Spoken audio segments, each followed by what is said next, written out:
Okay, good morning. This is Jamie Harvill's first guitar part on You Picked Me. It is in B minor, so the Nashville chart is correct in that the key is D, but again we're playing the 6 minor. And just as a quick reminder, the chords for the intro, verse, turnaround, and outro are going to be B minor, 7th, F sharp minor 7th, and G major 7th.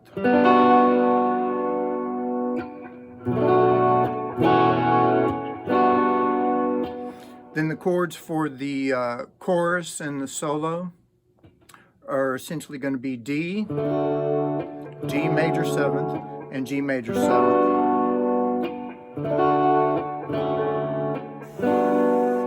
And then the back half of the chorus will be a D with a D bass, add a C sharp bass, B minor, add an A bass, and then bring your G over for the G major 7th. And then the last chord is an A sus7. Okay, so that'll give you context as we're going over these parts. Now, as I said, Jamie does some really tasteful stuff in here. There's going to be some stylistic variations, but there are some common components, so I'll just go over them right now.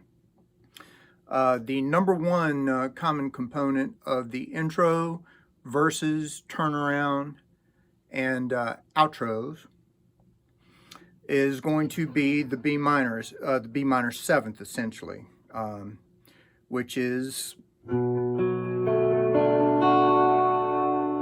what makes that different is you would normally put your little finger down there for the B minor and you just lift it up so you can accent the A or the 7th of that B minor. And then so there's going to be a B minor chord pattern sequence that will essentially be two of these chord patterns back to back. And it'll go.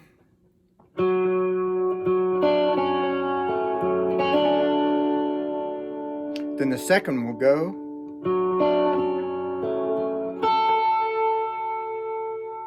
And all of that is simply, it's all B minor 7th, so that's what you're working around. So the sequence is those chords together.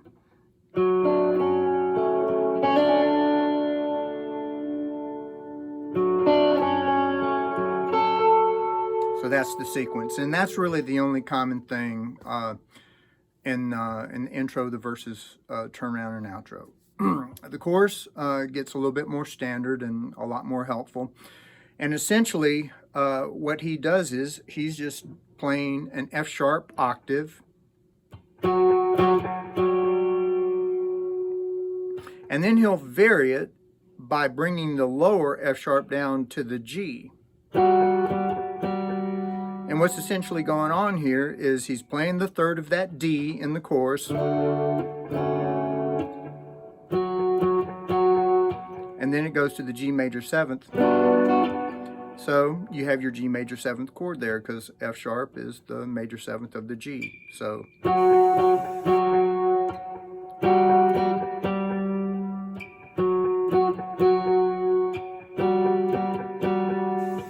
now what he's going to do is he's going to rhythmically, he's going to start at the E octave, and then he'll play this one up 2 frets as well and slide down to the it. So it'll sound like.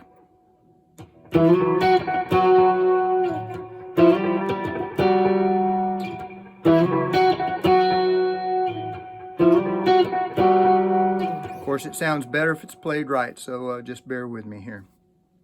Now, once he plays those twice, he's going to essentially play a D sus2, concentrating on the last 3 strings, So it'll wind up being, and he'll toggle between the 7th and 6th fret of the 3rd string,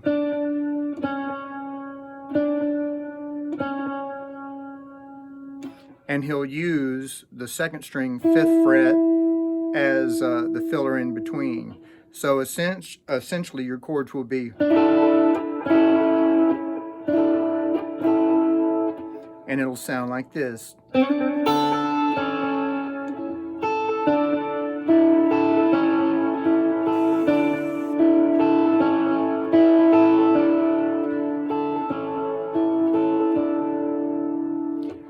So, putting it all together, he'll go.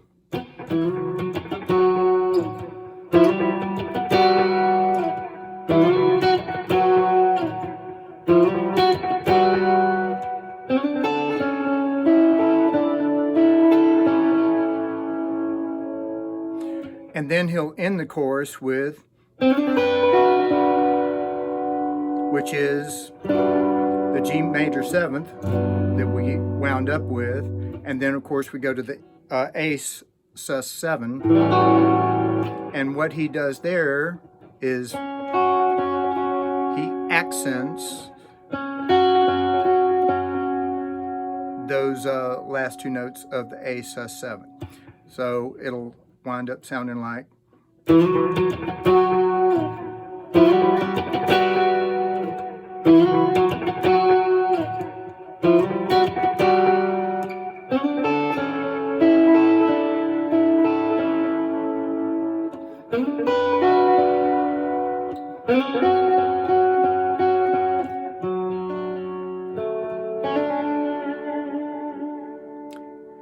okay, so we just came out of the first chorus, and I just played the turnaround. Now, we're still doing that chord pattern sequence, but what winds up happening is that the first chord pattern of that sequence gets played in the turnaround. So actually, the very first chord pattern of verse 3 is going to be the higher one.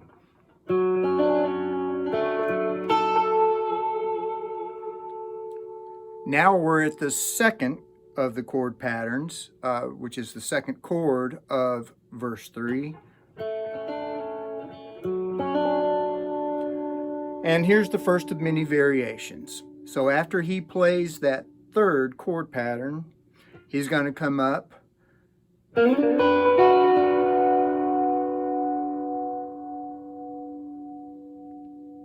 and just essentially play first, second, and third string on the 7th fret. And then 3 times he's going to go, and on the 4th time,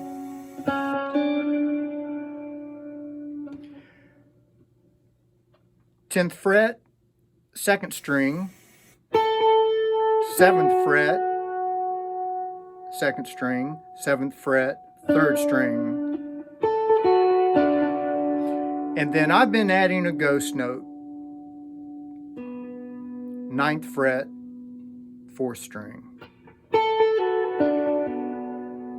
And then slide up your 7th, on the 3rd string, slide up from the 7th to the 9th fret. So it'll be,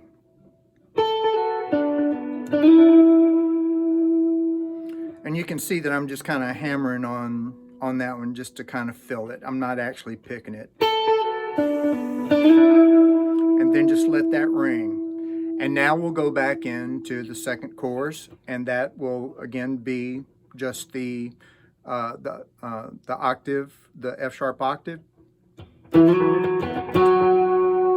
and then the G major 7th octave variation. And the only thing he does there is that he kind of hesitates and adds a different rhythmic element. Again, you'll just have to listen to it. But the good news is that it's the same chords.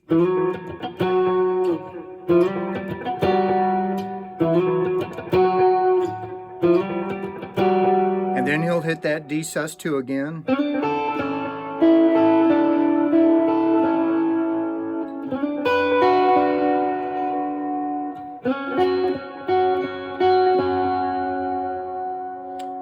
And now we're going into the solo, which again is the same chords as the chorus. So again, it's cool.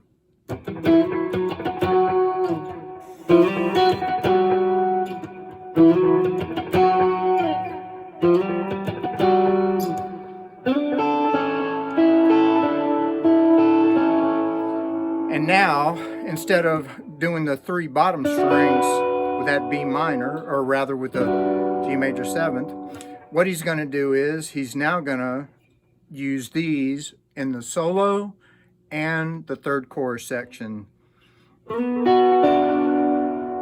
So he's now going to slide up on the 4th string, 9th fret, 2nd string, 7th fret, 3rd string, 7th fret.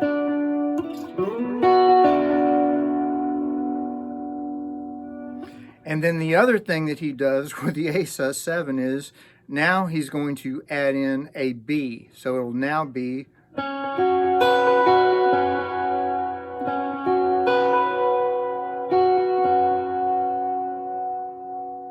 so again, all together, I'll just take it from here.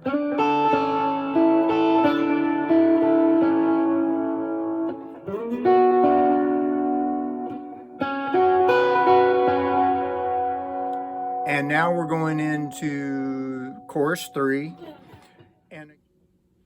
Okay, so as we go into the 3rd chorus from the solo, again, we're going to essentially be playing the same chords, or the same F sharp octave with the G major 7th variation.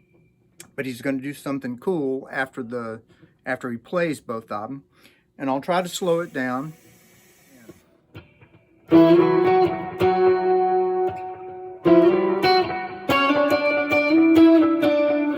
Sounds really cool. He only does that once, and then he'll go back into the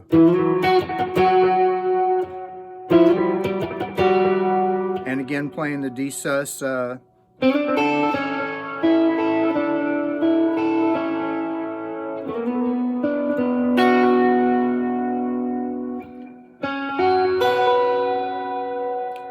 So kind of the different variation that he does on that particular ending between the solo and the chorus 3 is that he kind of waits on this one and he plays this a couple of times. And so ending on chorus 3, he now plays this one the most. And then this one only once. Okay, so now we're into the out chorus, which is the repeated chorus. And he's going to do, again, another variation on the B minor chord pattern, which is essentially just going to be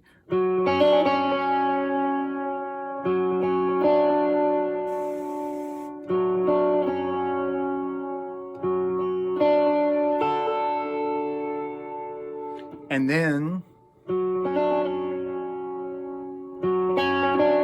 so that's 3 times in the chorus out. Now we're in the outro, and we just go back to the regular chord pattern sequence.